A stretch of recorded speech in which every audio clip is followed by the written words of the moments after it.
Why keep all these old files? Uncle Victor owns everything. That's what he wanted you to believe. What? Look at this deed. My father's name? Not your uncle's. Then whose fortune have we been living on? Yours. Worse. You mean Uncle Victor stole our inheritance? Your parents found out. Before the crash? 3 days before. Find the truth before Victor finds you. The thunder exploded above the city as Ethan stood frozen inside the abandoned warehouse.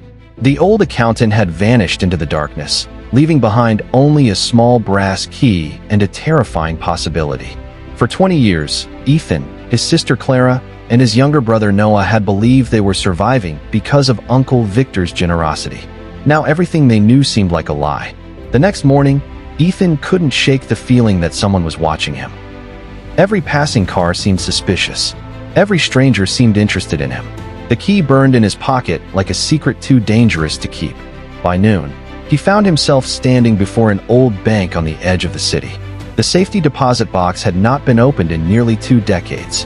When the banker slid the box across the table, Ethan's heart pounded. Inside were documents, photographs, cassette tapes, and one sealed envelope marked. The handwriting belonged to his father. His hands trembled as he opened it. Inside was a letter.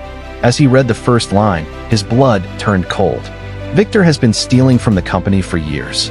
Ethan stopped breathing. The letter continued. His parents had discovered millions missing from company accounts. They had planned to expose Victor and remove him from every business position. 3 days later, they died in what police called a tragic highway accident. For the first time, Ethan wondered if the accident had been planned. That evening, he showed everything to Clara and Noah. At first, they refused to believe it. Victor had raised them after their parents' deaths. He attended school meetings, paid their bills, celebrated birthdays. How could he be the villain? But facts were facts. The documents were real. The signatures were real. And the money trails were impossible to ignore. The siblings agreed to investigate quietly. What they didn't know was that someone else had already noticed. Someone who had spent 20 years protecting a dangerous secret. That same night, a black SUV parked outside Ethan's apartment. A man remained inside watching the building until sunrise. The following morning, Ethan returned home from work and found his apartment destroyed. Drawers emptied, books scattered, furniture overturned. Nothing valuable was missing. Nothing except the letter. Someone had stolen only the letter. Someone knew. Fear settled into Ethan's chest. The mystery was no longer buried in the past. It was alive, and it knew his name. Weeks passed. The siblings dug deeper into their parents' old businesses. What they discovered was shocking. Properties they believed belonged to Victor were actually registered under trust accounts created by their father. Luxury apartments, warehouses, shipping contracts, investment funds. The empire was worth tens of millions. Everything belonged to the Morgan children. Yet somehow Victor controlled all of it. The deeper they looked, the stranger things became. Entire years of financial records had disappeared. Witnesses refused to talk. Former employees suddenly claimed not to remember anything. It felt as if an invisible hand had erased the truth. Then Noah made a breakthrough.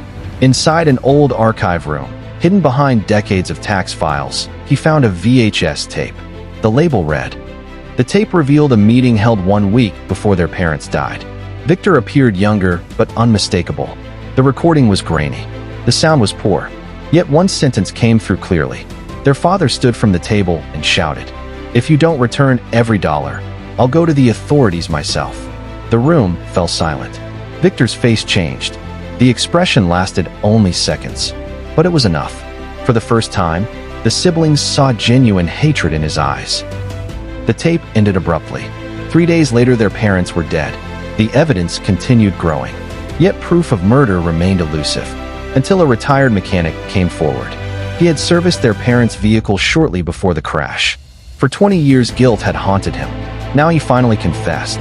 A wealthy man had paid him to alter part of the braking system. The mechanic never knew why. When he later learned about the fatal crash, he became terrified. He remained silent. Until now. The description of the man matched Victor perfectly. The siblings were stunned. After 20 years, the mystery was finally beginning to unravel. But Victor was not finished. One night, Clara disappeared. Her phone went unanswered. Her apartment was empty. Her car sat abandoned beside a deserted road. Panic swept through the family. For 48 terrifying hours, nobody knew where she was. Then a text message arrived. Stop digging. Nothing more. No explanation. No location. No demand. Just two chilling words. Stop digging. The message convinced Ethan they were dealing with someone desperate. Someone willing to do anything to keep the past buried. The police eventually found Clara unharmed in a remote motel. She claimed she had been drugged and transported there. She never saw her captors. The warning had been delivered. The investigation had become a war. Months later, the final piece emerged. A former lawyer who worked for Victor contacted Ethan secretly. The lawyer had terminal cancer. He wanted a clear conscience. In exchange for immunity, he surrendered thousands of documents. The evidence was overwhelming. Forged signatures, hidden accounts, fraudulent transfers, and one devastating file. Inside was a signed confession, not for murder, but for stealing control of the family empire. Victor had spent 20 years pretending to be their protector while secretly living off their inheritance. The scandal exploded across the nation. Businesses collapsed. Investigations reopened. Courtrooms filled with reporters. And for the first time in decades, Victor looked afraid. When Judgment Day arrived, Ethan sat beside Clara and Noah in silence. Victor entered the courtroom alone. No bodyguards. No confidence. No smile. Only fear. The empire he stole was gone. The truth he buried had returned. And the children he deceived had become the people who exposed him. Outside the courthouse, rain began to fall. The same rain that had fallen on the night Ethan first learned the truth. As the siblings walked away, they inherited not just wealth, but answers. Their parents' legacy was finally restored. The mystery was solved. The shadows were gone.